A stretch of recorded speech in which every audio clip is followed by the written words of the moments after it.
Bonjour à toutes et à tous. J'aimerais vous proposer aujourd'hui de faire l'expérience d'aller à la rencontre de votre silence intérieur, ou plutôt d'aller à la recherche du silence perdu, tant le silence se fait rare de nos jours.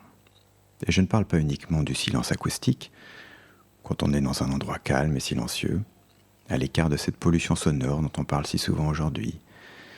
Je parle également du silence du corps, quand on ne fait rien et que le corps s'immobilise et se repose. Je parle aussi et surtout du silence attentionnel, lorsqu'on se déconnecte de tout ce qui mobilise notre attention, que ce soit notre téléphone, Internet, ou toutes les sollicitations permanentes autour de nous, qui nous interrompent, nous distraient et nous surchargent parfois jusqu'à l'épuisement. Alors je sais bien que ce n'est pas facile aujourd'hui dans notre monde hyper connecté de ne pas répondre à tous ces appels, à toutes ces demandes, à toutes ces stimulations, pour nous couper du monde pendant quelques minutes et nous retrouver seuls avec nous-mêmes, à l'écoute de notre corps, de nos pensées, de nos émotions, à l'écoute de notre monde intérieur et de ses richesses insoupçonnées. Pour certains, ça peut paraître une ascèse ennuyeuse et austère.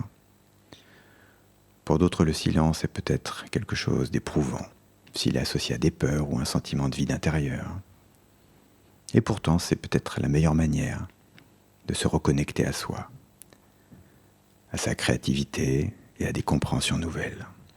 C'est souvent dans ces moments de rêverie et de vagabondage mental qu'émergent de nouvelles idées, de nouveaux concepts, de nouvelles solutions.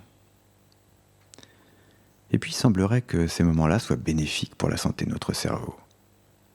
Lorsque nous rêvassons, notre cortex préfrontal s'éteint, nous cessons d'être attentifs, concentrés, et l'esprit vagabonde.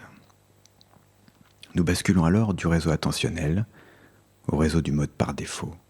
Et dans ce mode-là, comme lorsque nous dormons, dans ce silence attentionnel où l'on ne fait aucun effort cognitif, les cellules gliales du système lymphatique ont tout loisir de nettoyer et d'éliminer toutes les toxines, tous les déchets que produise l'activité neuronale, et permettent ainsi à notre cerveau de se réparer, de se régénérer. Alors, une fois plongés en nous-mêmes dans ce silence corporel et attentionnel, nous entendons bien souvent le bruit de fond de nos pensées, ce dialogue intérieur, ou cette petite voix en nous qui nous dit ce que nous devrions faire ou ce que nous aurions dû faire, qui nous juge et nous questionne. Nous pouvons choisir de l'écouter avec une certaine distance, un certain recul, jusqu'à ce que ces pensées ralentissent ou s'arrêtent d'elles-mêmes, et que nous puissions enfin goûter à ce silence intérieur, dans cet espace singulier où s'entremêlent le rêve et la réalité. Alors pour ce voyage intérieur, je vais vous proposer de détourner un exercice de pleine conscience assez classique qui consiste à se focaliser sur sa respiration jusqu'à ce que l'esprit s'évade.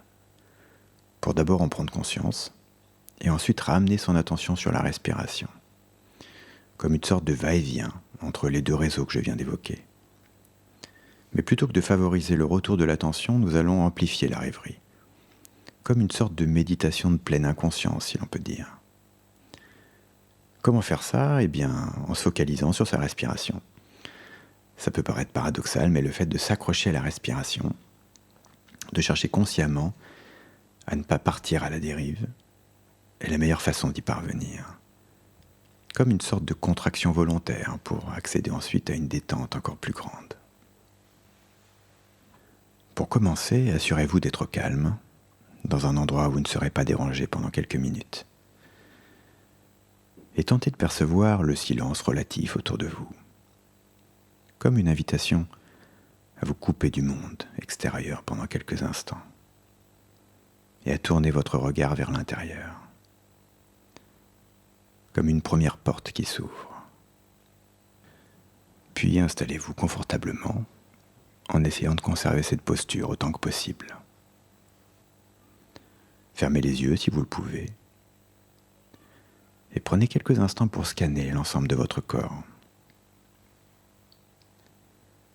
Là encore, l'immobilité est relative, le silence également. Certaines parties de votre corps sont peut-être plus bruyantes que d'autres, comme une façon de se rappeler à vous. Qu'il s'agisse d'une zone tendue, inconfortable ou douloureuse. Si c'est le cas, prenez-en note et respirez simplement dans cette partie-là de votre corps, comme si vous y répondiez par l'intermédiaire de votre souffle. Et puisqu'on parle de souffle, portez maintenant votre attention sur votre respiration. Observez-la simplement, sans chercher à la modifier. Focalisez-vous sur le rythme de votre respiration, sur le son de votre respiration, sur le trajet de l'air dans votre corps quand vous inspirez et que vous expirez. Essayez de maintenir votre attention le plus longtemps possible, comme on s'accroche à quelque chose pour ne pas lâcher prise, jusqu'au moment où votre esprit va s'évader et vos pensées dériver. Avec l'intention de revenir à votre respiration, s'il s'agit de pensées conscientes et rationnelles. Et de nouveau, vous vous concentrerez sur votre respiration, jusqu'à ce que cette fois, quelque chose bascule en vous, et que vous plongiez dans un autre mode de pensée, plus libre, plus rapide. Une autre façon de percevoir l'espace et le temps, libéré des contraintes habituelles. Alors je vais me taire 1 ou 2 minutes pour vous laisser faire cette première expérience. Et je reviens vous chercher.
Voilà. Je ne sais pas si vous êtes parvenu à rester focalisé sur votre respiration pendant tout ce temps, ou si vous vous êtes laissé entraîner par le flot de vos pensées. Certains ont peut-être commencé à rêver, d'autres se sont peut-être endormis. Pour aller un peu plus loin maintenant, vous allez porter votre attention à la fois sur votre respiration et sur ma voix, jusqu'à ce qu'elle devienne silencieuse. Partir à la recherche du silence intérieur, c'est se mettre en quête du Graal. C'est tenter d'écouter ce que l'on n'entend pas habituellement, comme le silence entre les mots, le silence entre les phrases. C'est tenter de regarder ce qu'on ne voit pas habituellement, comme la blancheur de la page sur laquelle s'inscrivent les mots.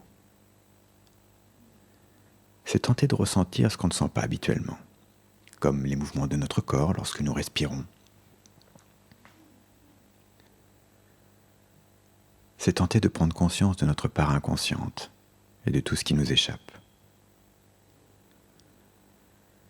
Et de la même manière que le vide est nécessaire au plein, le silence est nécessaire au son. Sans le silence, il n'y aurait pas de musique possible, il n'y aurait pas de mots possibles, il n'y aurait pas d'histoire possible.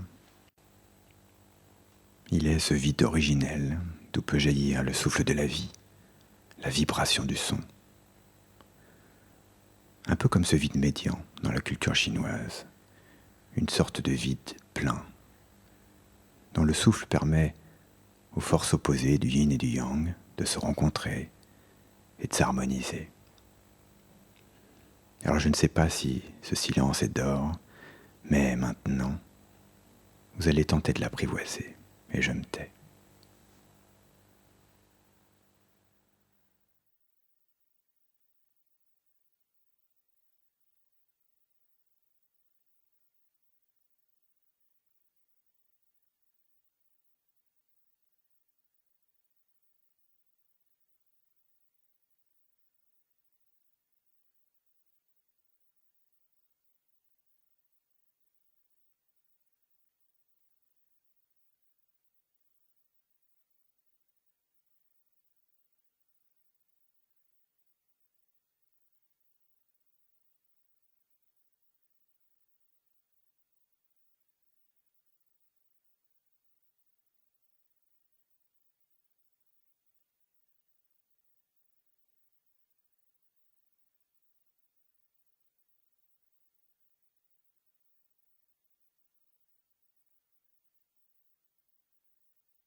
Voilà, je reviens vous chercher.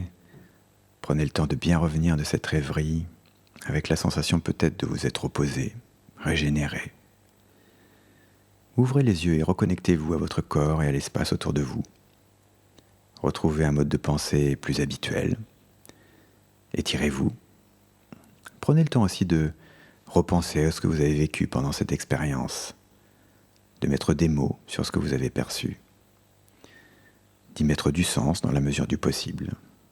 Un peu comme ces rêves au petit matin, dont le sens nous semble souvent obscur, mais parfois quelque chose fait sens et résonne comme une évidence.